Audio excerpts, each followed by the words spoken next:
우리의 모든 죄를 사하시고 우리를 사랑하시는 하나님께서 오늘 주시는 말씀은 마태복음 18장 21절에서 35절 말씀입니다. 신약성경 31페이지 마태복음 18장 21절로 35절을 교독하시겠습니다. 제가 먼저 읽겠습니다. 그때 베드로가 나와 이르되 주여, 형제가 내게 죄를 범하면 몇 번이나 용서하여 주리이까? 7번까지 하오리이까?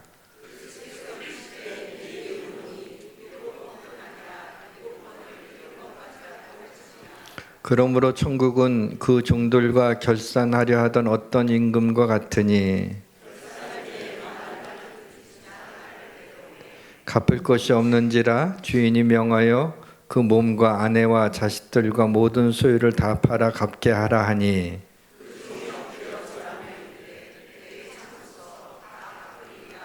그 종의 주인이 불쌍히 여겨 놓아 보내며 그 빚을 탕감하여 주었더니,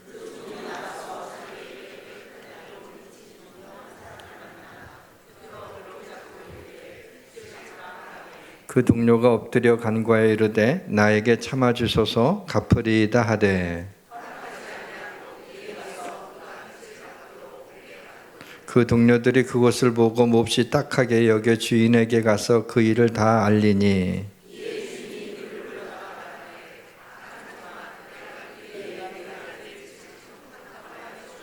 내가 너를 불쌍히 여김과 같이 너도 네 동료를 불쌍히 여김이 마땅하지 아니하냐 하고, 같이 있습니다. 너희가 각각 마음으로부터 형제를 용서하지 아니하면 나의 하늘 아버지께서도 너희에게 이와 같이 하시리라. 아멘.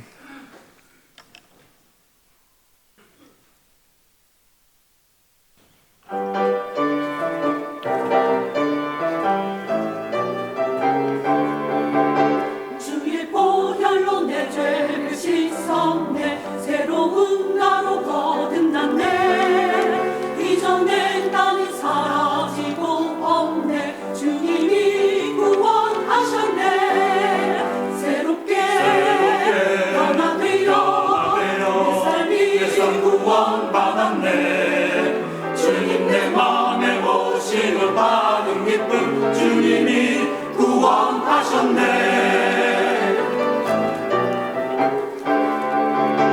나의 죄 주홍빛깔을 지나도 눈처럼 하얗게 되네.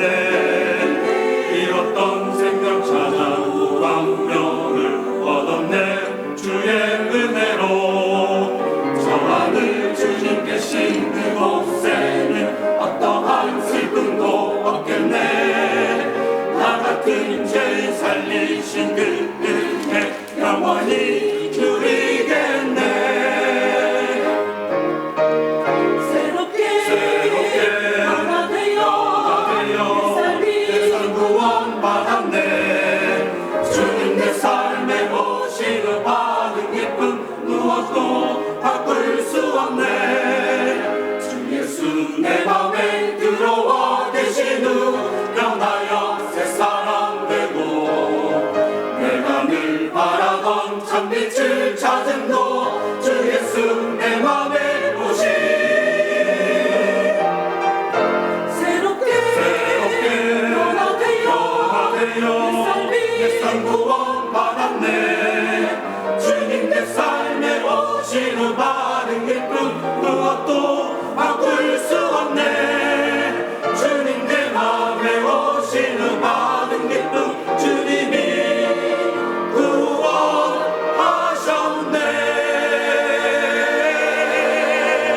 날 새롭게 변화되었다네.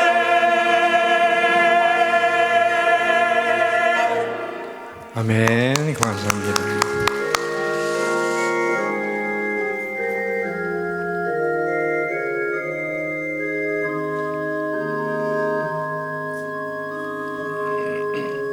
예수 우리 왕이여,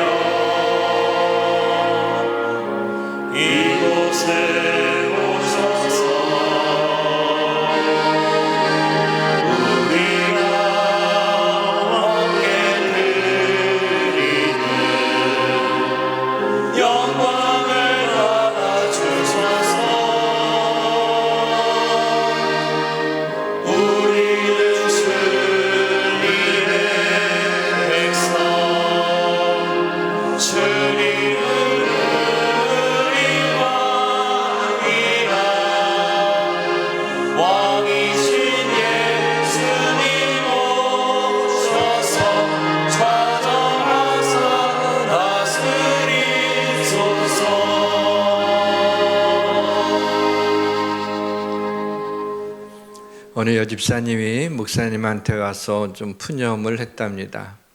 어제 저녁에 남편과 대판 싸웠는데 마침 오늘 주일날 말씀에 목사님이 용서하라라는 말씀을 하셔서 좀 깨닫는 바도 있고, 그래 남편 용서하고 남편과 좀 화해해야 되겠다라고 생각하고 있는데 갑자기 화가 치밀어 오르더라는 거예요. 그래서 목사님한테 말합니다. 목사님, 잘못은 남편이 하고 용서는 왜 나만 해야 하나요?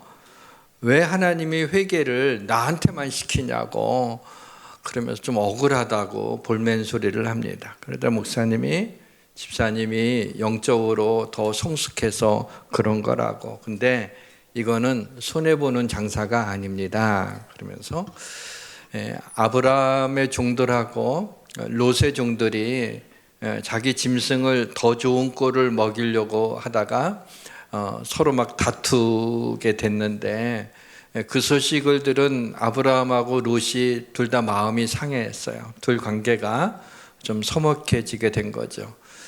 이때 아브라함이 롯에게 우리 그 조카죠, 롯이 화해를 청하면서 우리 소유들이 둘 다 많아졌으니까는 좀 새로운 땅을 좀 개척했으면 좋겠다. 그래서 네가 좌하면 나는 우하고 네가 우하면 내가 좌하겠다.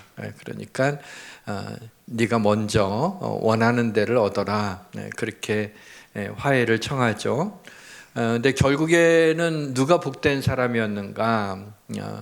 롯이 소돔과 고모라 기름진 땅을 택했지만은 결국 복받은 자는 아브라함인 것처럼 결국 집사님이 더 복을 받는 겁니다 라고 얘기를 했다고 합니다. 오늘 본문은 우리 성도님들이 듣고 싶어하는 본문은 아닐 것 같습니다. 왜냐하면 용서에 대한 말씀이기 때문입니다.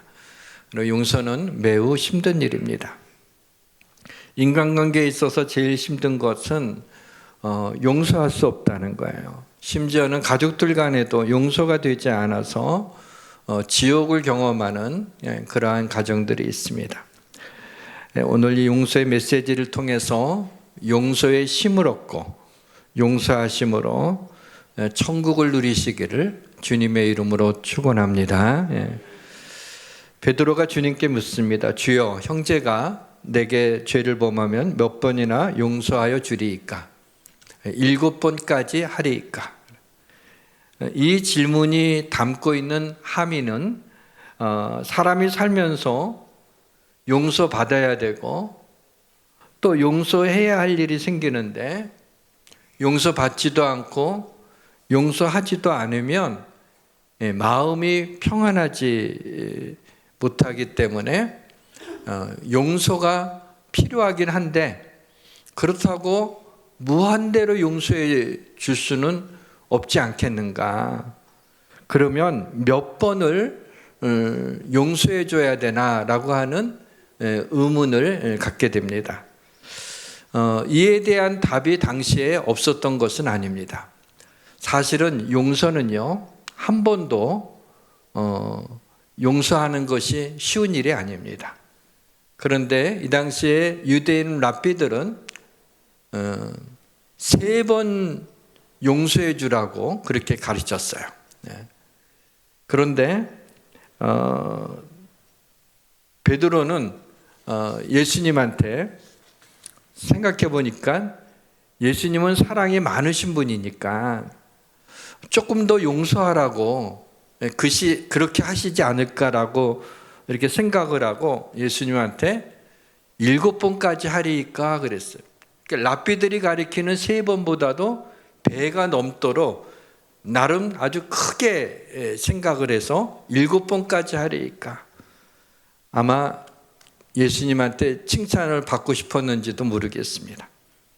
근데 이 질문에 담겨져 있는 또 다른 함의는 언제나 내가 상처받은 피해자라고 하는 피해자 코스프레입니다. 그러니까 내가 용서해 줘야 된다는 얘기는 내가 상처를 받았다는 얘기잖아요. 모든 인간관계에는요, 원사이드는 없습니다. 서로 잘못한 것이 있는 겁니다. 그래서 사랑 가운데 서로 용납하고 형제들아 서로 원망하지 말라. 보면 서로라고 하는 단어를 많이 사용하고 있는 것을 볼 수 있습니다. 우리의 기억력이 이기적이라 내가 상처받은 것은 내 기억장치에다가 담아두고 내가 상처를 준 것은 내 기억장치에 담아두지 않는 경향이 있습니다. 그렇지만 우리 모두는 상처받은 피해자이자 동시에 상처를 준 가해자이기도 합니다. 나 같은 죄인 살리신 주 은혜는 당연한 것이지만 너 같은 죄인을 살리신 주 은혜는 놀라운 것입니까? 그런 건 아니잖아요. 베드로의 질문에 예수님이 의외의 답을 주십니다. 7번뿐만 아니라 7번을 70번까지라도 하라라는 말씀을 주십니다. 저는 이때 베드로의 입이 다물어지지 않았을 거라고 생각해요. 적어도 10번까지는 용서하라. 이래도 이럴 텐데 7번을 70번까지 하라고 곱하기가 들어가니 말이죠. 베드로가 얼마나 놀랬겠어요. 이 말은 490번을 용서하라는 말씀이 아니죠. 여러분, 용서가 숫자가 되면요, 그건 용서하는 것이 아니라 벼르는 거예요. 너 한 번 용서했어. 당신 내 또 참았어 2번이야? 3번? 도저히 못 참겠어. 그러면 그저라는 거는 뭐예요? 용서한 게 아니죠. 쌓아놓는 거죠. 한 번에 핵폭탄을 터뜨리려고 쌓아놓는 거죠. 차라리 그냥 총으로 쏘는 게 좋은데 쌓아놓는 게 더 무섭죠. 용서를 7번을 70번까지 하라는 이 말씀은 무슨 뜻이냐? 무한대로 용서하라는 것입니다. 이 말의 속뜻은 용서는 내 힘으로 하는 것이 아니다라는 거죠. 용서가 힘들고 용서하고 싶지 않은 마음이 있는 것은 그동안에 쌓인 응어리와 분노와 섭섭함이 있기 때문입니다. 주님이 나를 사랑하신다면 나를 힘들게 한 사람을 좀 혼내주시지 왜 나한테 용서하라고 하시는가? 섭섭한 마음이 들 수도 있습니다. 우리의 마음 깊은 곳의 아픔까지도 이해하시는 주님이 용서의 문제에 있어서만큼은 우리의 연약함을 봐주시지 않고 예화까지 들면서 용서하라고 하시니 좀 너무하신 것 같다는 생각도 듭니다. 용서는 성경 지식이 많다고 할 수 있는 것이 아닙니다. 용서는 사람이 젠틀하다고 할 수 있는 것도 아닙니다. 용서는 믿음이 크다고 할 수 있는 것도 아닙니다. 용서는 우리의 힘으로 할 수 있는 것이 아니기 때문입니다. 이 시간에 왜 용서해야 하는지 그리고 어떻게 용서할 수 있는지를 생각해 보겠습니다. 말씀 전하는 자를 긍휼히 여기시고 말씀 듣는 자에게 은혜를 베풀어 주시기를 주님의 이름으로 축원합니다. 모든 것이 잘 될 것입니다. 왜 용서해야 되는지는 2가지만 생각하겠습니다. 하나는 주께서 나를 용서하셨기 때문입니다. 누가 누구에게 불만이 있거든 서로 용납하여 피차 용서하되 주께서 너희를 용서하신 것 같이 너희도 그리하고. 주님이 네 죄를 용서했으니까 너도 너에게 잘못한 사람을 용서해 주라는 겁니다. 우리 그리스도인들은 용서받는 일의 프로입니다. 회개만 하면 용서받을 수 있다는 것을 알기 때문에 죄를 짓는 것을 별로 염려하지 않고 죄를 지면 천연덕스럽게 잘도 회개를 합니다. 용서받는 일의 프로인 우리는 과연 얼마나 내게 잘못한 사람을 용서해 줍니까? 용서받는 일엔 프로지만 우리가 용서하는 일에는 아마추어 같습니다. 복음의 핵심은 그리스도께서 우리를 사랑하사 우리가 지은 죄를 사하시기 위해 십자가에 피 흘려 죽으신 것을 믿기만 하면 어떤 죄든지 용서받는다라는 것입니다. 아무리 생각해도 놀라운 일입니다. 이것이 믿어진다고 하는 것은 기적입니다. 죄사함의 은혜가 믿어지기만 한다면 이보다 더 큰 복은 없습니다. 죄사함을 받는다라는 건 구원을 의미하는 거예요. 하나님의 자녀가 된다라고 하는 것은 천국에 들어간다는 걸 의미하기 때문입니다.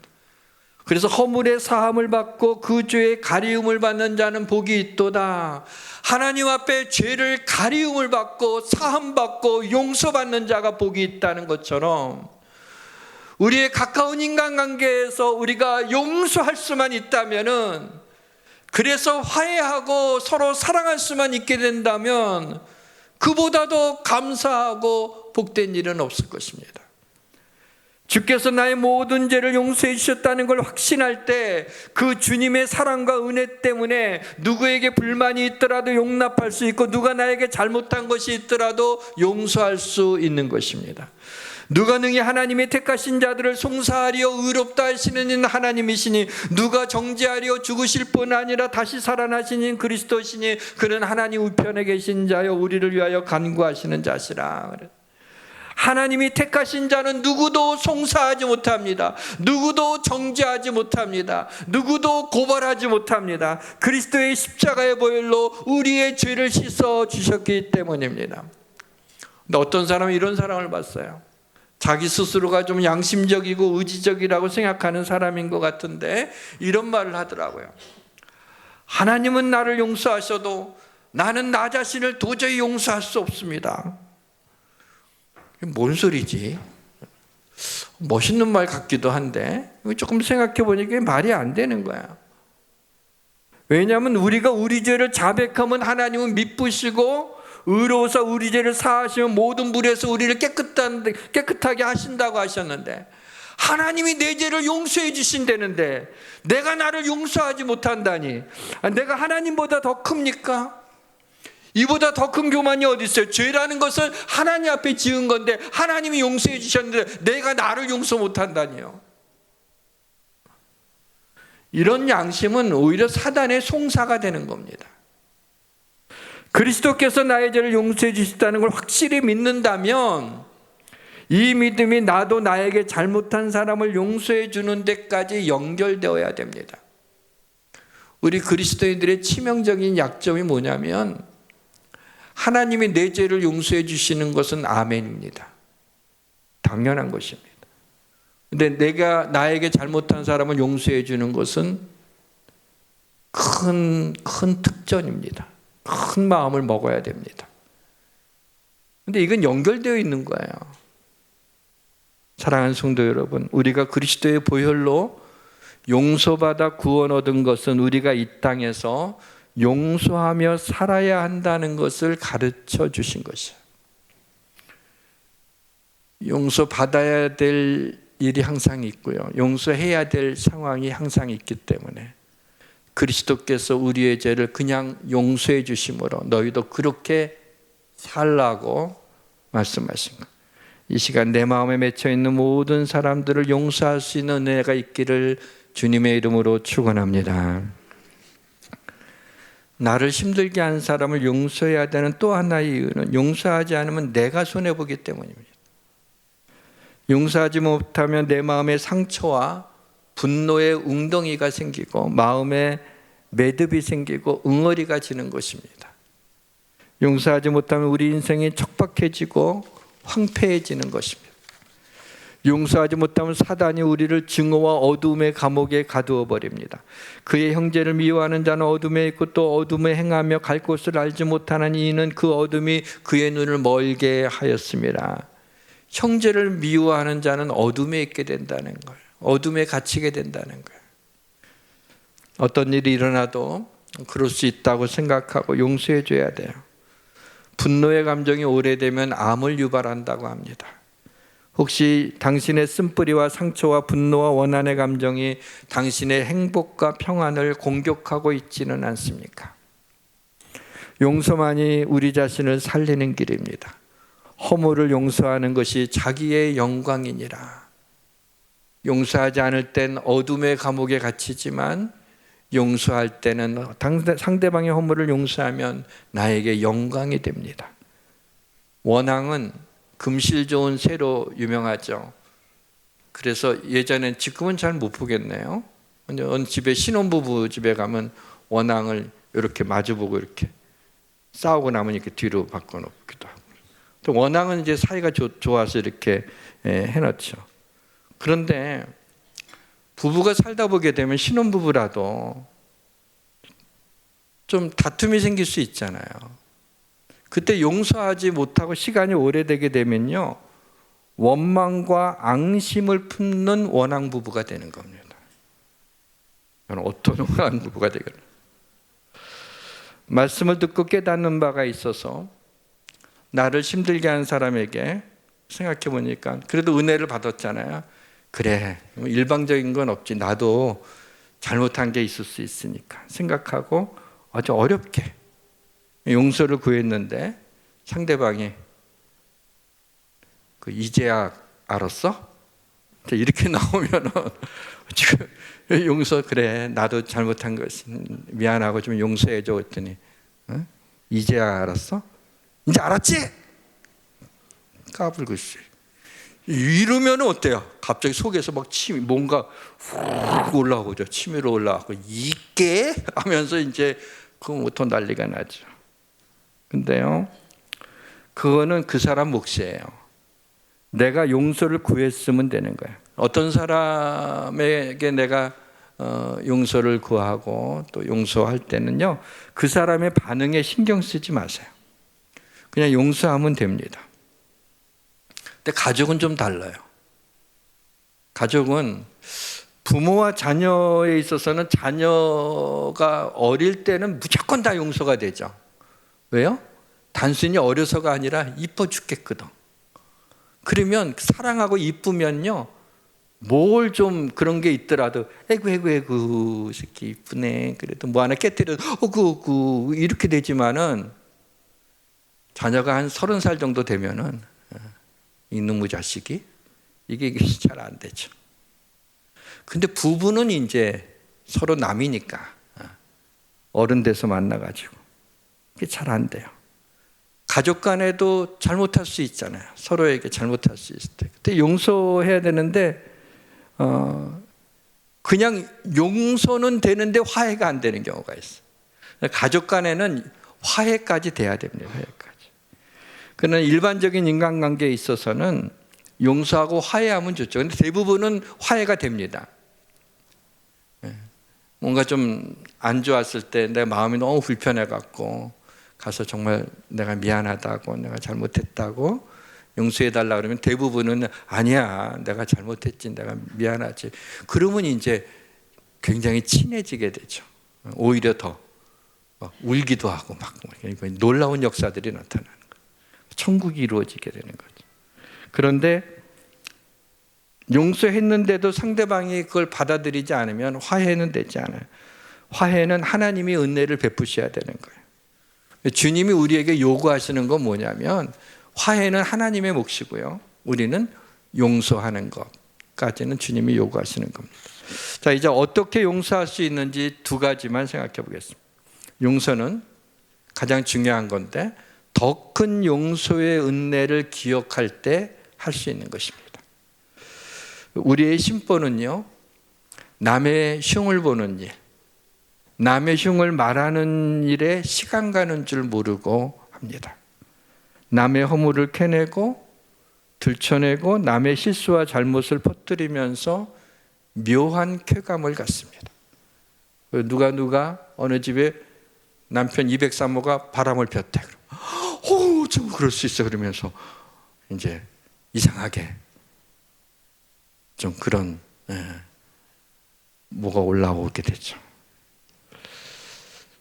반면 허물을 덮어준다든가 잘못을 용서하는 일에는 참 우리가 인색합니다. 용서는 인간의 마음으로는 힘듭니다. 용서도 하나님의 은혜가 필요합니다. 상처는 내가 없애는 게 아니라 은혜가 들어와서, 은혜가 커져서 상처를 밀어내는 것입니다. 본문 35절에 너희가 각각 마음으로부터 형제를 용서하지 아니하면 나의 하늘 아버지께서도 너희에게 이와 같이 하시리라. 그러니까 용서하지 않으면 용서받지 못한다는 조건절로 보입니다. 그러나 이 말씀은 너도 갚을 길 없는 한량 없는 하나님의 은혜를 받아서 용서받았는데 너에게 잘못한 형제를 용서하는 일이 당연한 것이 아니냐라는 말씀을 던지고 있는 겁니다. 이렇게 말씀드릴 수 있는 이유는 이 말씀이 예수님의 비유 끝에 나온 말씀이기 때문입니다. 오늘 예수님의 비유는 뭐죠? 주인이, 왕이죠, 여기서는 임금, 10,000달란트 빚진 종에게 빚을 갚으라고 그래요. 내 몸을 팔아서 갚든지 집을 팔아서 갚든지 아내를 팔아서 갚든지 자식을 팔아서 갚든지 아무튼 이 10,000달란트를 갚아라 그랬어요. 그랬더니 내게 참으소서 내가 갚으리이다라고 막 빌었어요.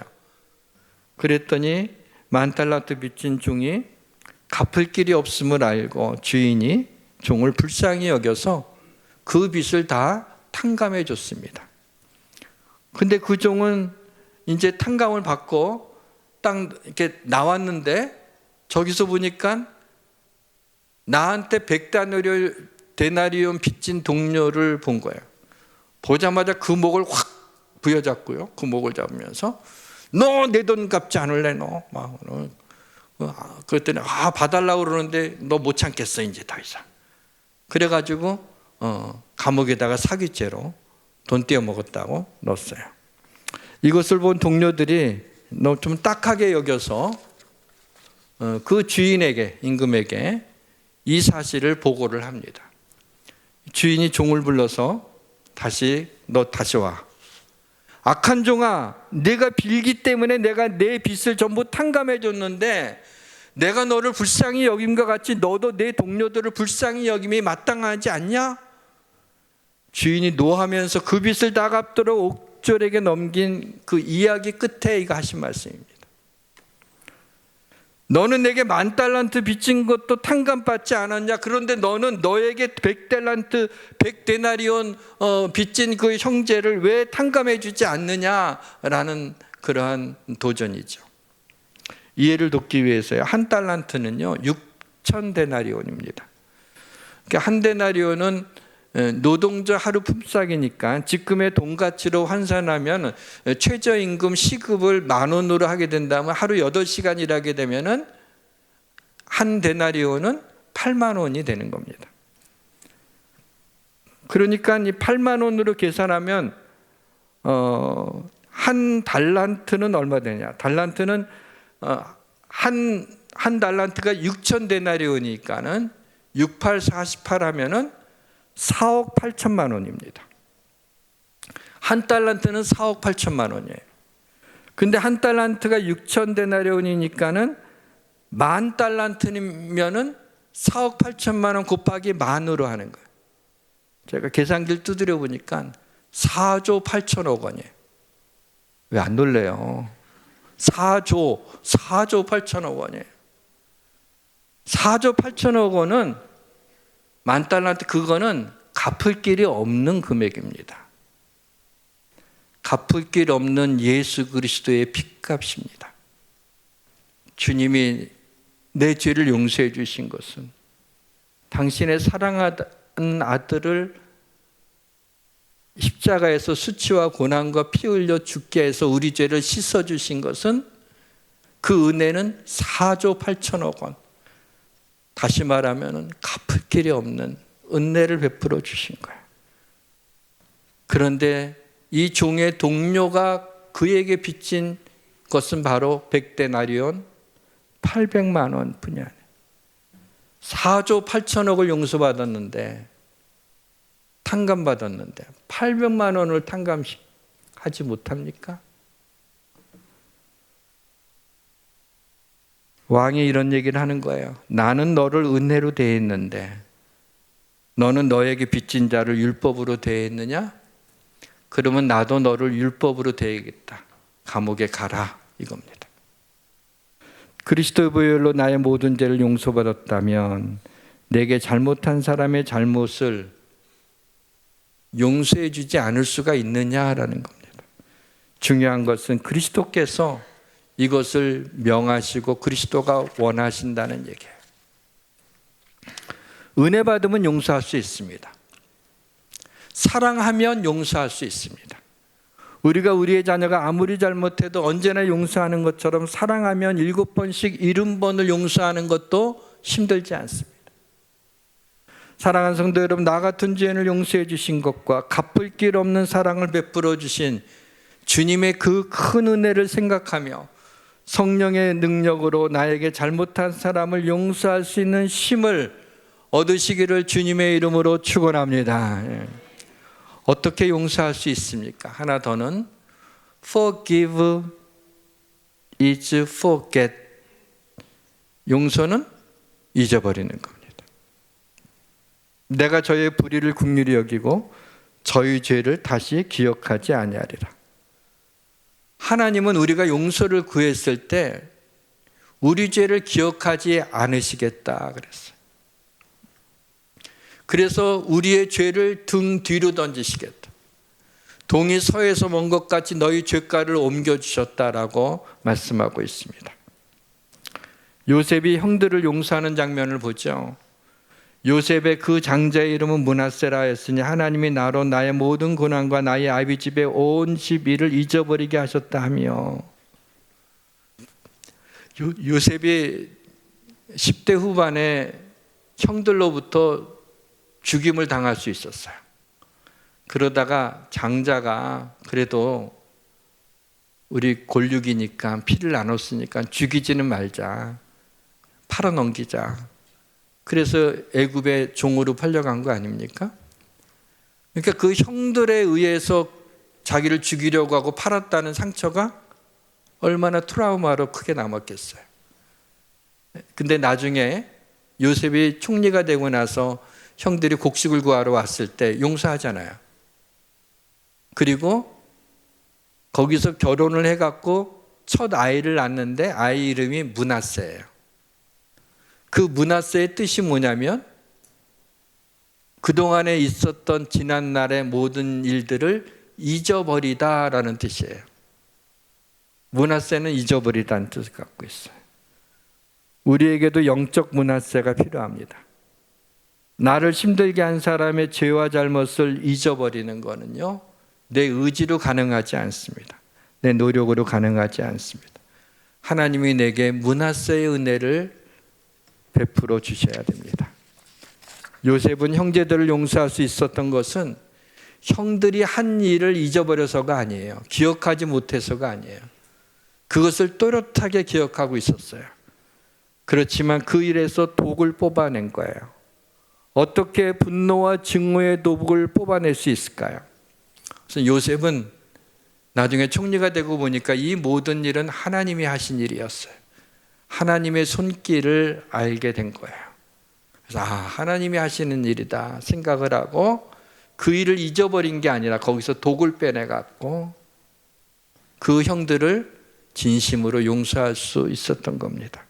사랑하는 성도 여러분, 우리의 삶 가운데 하나님께서 므낫세의 은혜를 주셔서 내 마음에 침전되어 있는 모든 불쾌한 기억과 가까운 사람들을 향한 쓴뿌리들이 뿌리째 뽑혀지기를 주님의 이름으로 축원합니다. 예수님이 십자가에서 아버지여 저들의 죄를 사하소서 저희의 하는 일을 알지 못함이니이다 라고 했어요. 첫 마디죠. 십자가 달리실 때 저들이 하는 걸 알지 못하니 용서해 달라고 이렇게 말씀하셨어요. 우리는 주님을 닮고자 하는 사람들, 주님을 따르는 자들이에요. 내게 잘못한 사람들 향해서 이런 마음을 가지면 좋겠어요. 몰라서 그런 거야. 저들이 하는 일을 알지 못함이다. 아니면 그냥 몰라서 그러는 거야. 얼마나 힘들면 그렇게 했겠어. 아니, 그럴 수도 있지. 그때 상황이 좀 그랬을 거야. 그 사람이 너무나 상처가 크고 너무 힘드니까는 그렇게 했나 보다. 그럼 이렇게 생각하면서 그 사람을 긍휼히 여기는 자는 복이 있습니다. 산상수훈 가운데 긍휼히 여기는 자는 복이 있나니 저희가 긍휼히 여김을 받을 것이며, 하나님한테 긍휼히 여김을 받는다는 거죠. 본문 33절에 내가 너희를 불쌍히 여긴 것 같이 너도 내 동료들을 불쌍히 여김이 마땅치 아니하냐. 사랑하는 성도는 우리에게 날마다 일용할 양식이 필요하듯 우리에게 날마다 용서하고 용서받는 일이 필요함을 믿으시기를 바랍니다. 요한복음 8장의 가늠한 여인의 이야기로 오늘 말씀을 마치도록 하겠습니다. 서기관과 바리새인들이 음행 중에 잡힌 여자를 질질 끌고 와서 예수님 앞에 세웠습니다. 이 여자는 변명의 여지가 없는 현행범입니다. 많은 사람들 앞에서 여자는 그 찢어진 옷을 보면서 제대로 그 몸을 숨기지도 못한 그 창피와 수치와 모멸감으로 아마 이 여인은 죽고 싶었을 것입니다. 이들이 음행한 여인을 예수님 앞에 끌고 온 목적은 이 음행한 여인을 어떻게 하려는 것이 아니라 예수님을 시험하기 위해서라고 성경은 말씀하고 있습니다. 예수님의 평소 가르침은 사랑과 용서, 생명의 소중함입니다. 그러나 모세의 율법에 의하게 되면 음행을 하다가 현장에서 붙잡히게 되면 그 여인은 돌로 쳐서 죽이라고 나와 있습니다. 예수님이 여자를 용서하라고 하면 율법을 범하는 것이 되는 거고, 율법대로 죽이라고 하면 평소 사랑과 용서와 생명의 소중함을 가르침과 배치된다고 예수님을 공격하려던 참이었습니다. 무리들은 음행한 여자를 앞에 두고 흥분하여 돌을 들고 소리를 지르고 있으면 저런 못된 여자 같으냐고 돌을 들고 있습니다. 이에 예수님이 아무 말씀도 아니하시고 몸을 굽혀서 땅에 무언가 쓰셨습니다. 그 동안에도 기세등등한 무리들이 돌을 들고 예수님께 답을 요구하고 있습니다. 주님이 몸을 일으키면서 한마디 하십니다. 너희 중에 죄 없는 자가 먼저 돌로 치라. 그리고 다시 몸을 굽혀서 계속해서 손가락에 무언가를 쓰십니다. 죄 없는 자가 먼저 돌로 치라. 이 주님의 말씀에 음행한 여자를 향했던 시선들이 자신들을 향하자 무리들은 자신들의 숨겨진 죄를 보면서 부끄러움을 느껴 어른으로부터 시작해서 젊은이까지 하나씩 나가고 예수님과 그 가운데 서 있는 여자만 남았습니다. 사랑하는 성도 여러분, 우리 손에 들고 있는 미움의 돌, 분노의 돌, 용서치 못하는 돌을 내려놓으시기를 바랍니다. 적어도 용서하지 못하고 눈을 감는 일은 없어야 합니다. 왜 용서해야 됩니까? 주님이 나를 용서해 주셨기 때문입니다. 용서하지 않으면 내가 손해를 보기 때문입니다. 어떻게 용서할 수 있습니까? 용서는 더 큰 용서의 은혜를 기억할 때 할 수 있습니다.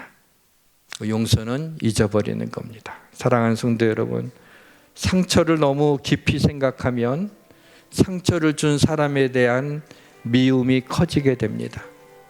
내가 받은 상처를 생각하지 말고 내 상처를 치유하시는 우리 주님을 생각하시기를 바랍니다. 용서하라고 하신 주님의 말씀에 순종하며 용서하며 천국을 경험하며 사시기를 주님의 이름으로 축원합니다. 찬양하겠습니다.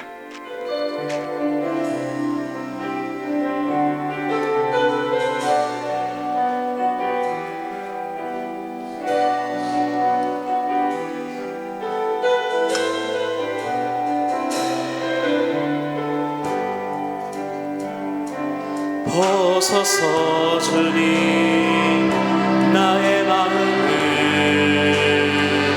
선한 것 하나 없습니다. 그러나 내 모든 것 주께 드립니다. 사랑으로 안으시고 날 새롭게 하소서.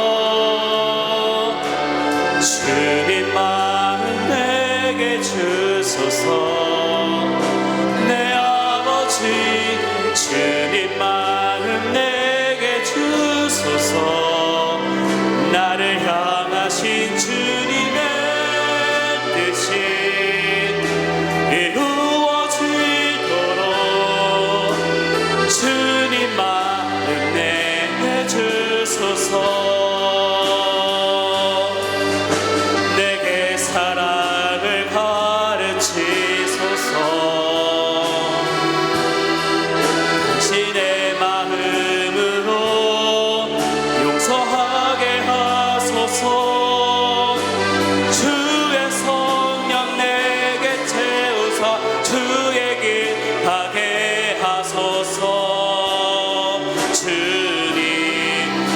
하신 마음 주소서. 주님 마음 내게 주소서. 내 아버지 주님 마음 내게 주소서. 나를 향하신 주님의 뜻이 이루어지도록 주님 마음 내게 주소서. 주님이 나 같은 죄인을 용서해 준 것처럼 우리도 나에게 잘못한 사람을 용서할 수 있도록 성령께서 우리의 마음을 감동해 주시고, 주님이 내게 행하신 일을 나도 사람들에게 똑같이 행할 수 있도록 은혜를 주시옵소서. 우리의 힘으로 할 수 없사오니 주의 성령의 은혜로 우리를 감동하여 주옵소서. 예수님의 이름으로 기도합니다. 아멘.